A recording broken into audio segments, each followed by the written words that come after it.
It's your boy, the Boxer Clinic. We back. Usually don't drop videos on Sunday, but I'm dropping 2 today, just to keep everything kosher and smooth. Uh, just watched the face-off between Amir and Canelo Alvarez. Great face-off. Actually got me even more amped for the fight. It's a big day of boxing. May 7th. Canelo Alvarez, Mexican, taking back over the Cinco de Mayo date, as he should do.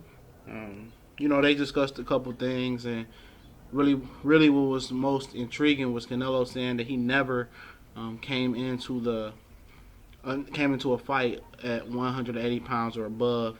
He said he mostly puts on about 15 pounds, so that put him about 170, which I really don't believe him, and neither did Virgil Hunter. And he kind of poked fun at Canelo for just sitting there lying like that. But the whole point of the whole conversation is, so they can exchange words. Sometimes they get heated, sometimes they don't. Sometimes it's just a respect or love fest for one another. And it was interesting things that I mostly took away from the Amir Khan camp. From the beginning of this fight being made, I made of importance that speed was not the biggest key for Khan's victory. Everybody points to Khan's foot speed and hand speed.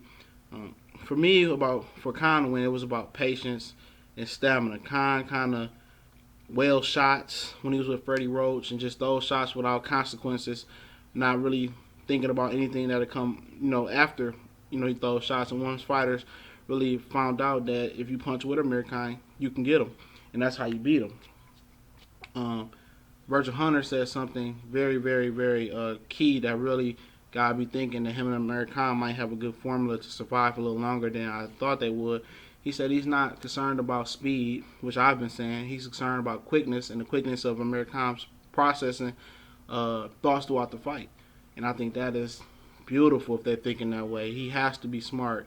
He cannot go out there throwing combinations. If you want to follow the Mayweather blueprint, it has to be 1 or 2 punches, and then later in the fight you start putting it on Canelo Alvarez with 3 and 4 punches once you maintain distance and timing. You got Canelo's timing. And the other key thing that I think Max Kellerman brought up is, like, Canelo is not one of those fighters that really physically imposes his will in the fight, which a lot of people thought he was going to do with Mayweather. He's not that type of fighter like Madonna or Kirkland. He's going to come straight forward. He's more of a counterpuncher, boxer, a fake imitator of Floyd sometimes. He's that type of boxer, counterpuncher, defensive boxer. And I think in the future that will serve him well fighting Gennady Golovkin. They did talk about that as well. And I think he has in the past enforced his will versus smaller fighters like Josito Lopez, Jose Cotto, I believe, and a couple other fighters where he really started to walk them down when he felt a physical advantage.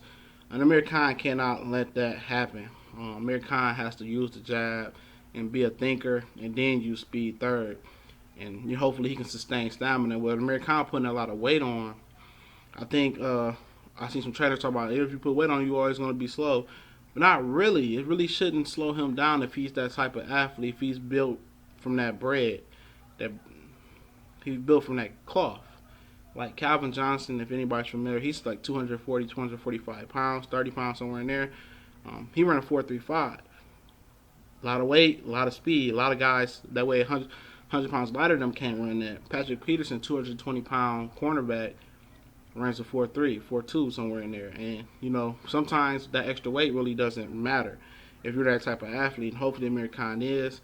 One thing a lot of people took away from his physical fitness photos, that he has little legs. And legs is keeping you in the game in any sport, from golf to soccer to football. You need legs. And Amir Khan should be putting a lot of weight on his legs, in my opinion, because that's where the power generates from the floor up. Canelo Alvarez went on to talking about the Golovkin fight is going to happen, and pretty much in that it's going to happen, and hopefully it does happen. But Amir Khan and Virgil Hunter really intrigued me, and really thinking that the 3 rounds that I thought this fight was going to go, I think it might go 5 or 6 now. And I think if Amir Khan's fight smart and don't fight dumb, he has a good chance to survive it. I don't think he can win. Even if he wins a clear decision on points, they're not going to fuck up the Gennady Golovkin money. So hopefully he wins Amir Khan wins if it's a fair decision. I know they talked about Khan's chin being weak. He said he's more experienced, more aware of how to protect that weakness. And I think under Virgil Hunter, he really has become a more calm down fighter, more patient fighter. And he's going to need a lot of patience and stamina in this fight to last with Canelo Alvarez. I think that's the key. But this your boy, the Boston Clinic, CJ Goodfellow. We gone.